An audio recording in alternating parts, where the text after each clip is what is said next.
Kung tatanungin niyo ako kung ito ba ang buhay na pinapangarap ko, oo at hindi.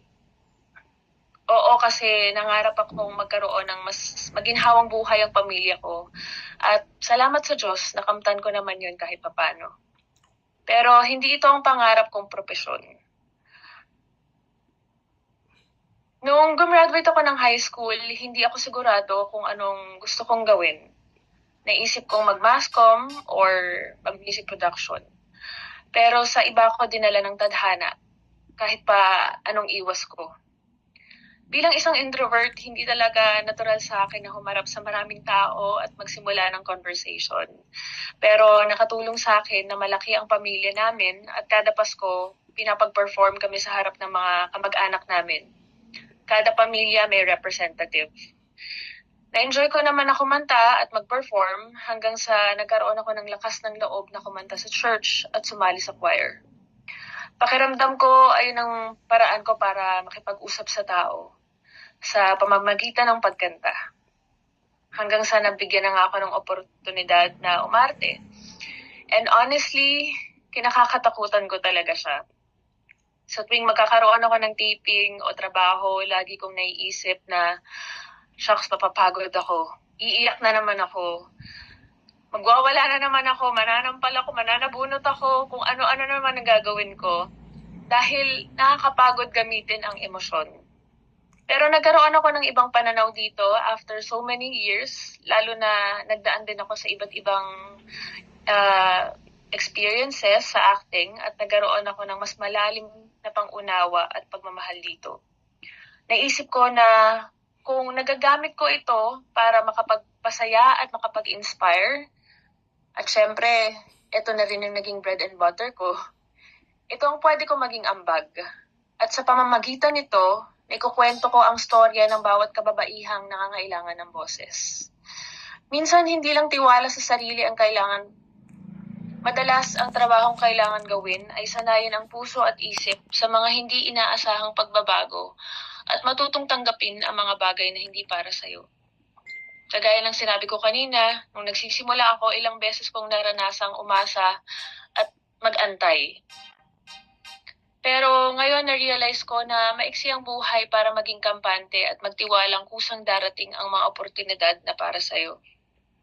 Na itago ang mga ideya sa isip at hindi ito simulan. Mahalaga man na pag-isipang mabuti ang bawat hakbang, pero baka yun din ang maging dahilan para hindi mo ito maisakatuparan.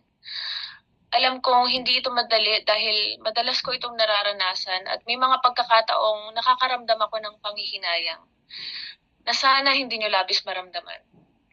Pero lahat ng ito ay parte ng ating paglalakbay at pagdiskubre sa sarili nating kakayahan, maging ng ating kahinaan.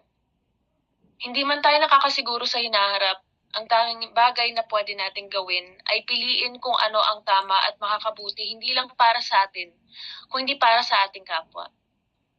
Doon natin mararamdaman ang tunay na kahulugan ng tagumpay. Hindi ito nasusukat ng palakpak at gantimpala. At kung naranasan mo man ito, walang masama. Dahil ang mahalagay, huwag kang magpapalamon at manatiling magpakumbaba. Ang sabi nga sa Matthew 23:12, ang nagmamataas ay ibababa at ang nagpapakumbaba ay itataas. At masasabi kong totoo ito dahil ilang beses ko itong naranasan. Sa mga panahong nararamdaman kong sinusubukan akong ibaba, may mga mangyayaring pagpapala at sa tuwing binabalikan ko kung saan ako nanggaling, nagpapasalamat ako na nagsimula sa nasimulan ko at naranasan ko kung paano nasa baba. Ako, kayo, magkiba man tayo ng pananaw at mga pinanggalingan. Meron tayong may aambag. Ngayon, na-realize ko na, oo nga no, dahil sa imbitasyon nyo, nagkaroon ako ng realization ulit na meron ako may aambag. Lahat tayo may may aambag sa kasalukuyan at sa hinaharap. Again, maraming salamat Ifugao State University sa pagpapaalala niyo sa akin at naway pagpalain kayong lahat sa inyong tatahaking landas. Palakpakan naman. Thank you so much, Miss Glyza. That's so Thank humble. you. Such a powerful and very poetic, empowering message. Alam mo ba, your role in the different in your different TV roles has been inspiring so many women and girls. And that itself, sabi mo nga, malaking ambag na ito para sa ating mga women and girls who are also striving to become like you. And it's so humbling Thank to know you. that you also get courage from God, from your family, and your disposition as a woman. That it's so inspiring and so amazing. And we didn't know na introvert pala si Glyza.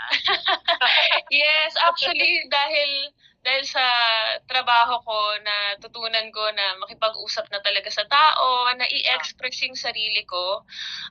And honestly, dahil sa mga roles na ginampanan ko din, ayan sila Perena, sila Griselda, si Althea, kumaga na-imbibe ko rin yung characteristics nila. And na-empower din ako through the roles that I played. So, nagpapasalamat ako na dito ako dinala ng tadhana. Nagkaroon ako ng inner power at na-realize ko na meron pala akong boses na pwede kong gamitin para maka-inspire ng mga tao. Yes, totoo yan. So that's two-way pala, no? While you are also portraying these powerful roles, these resilient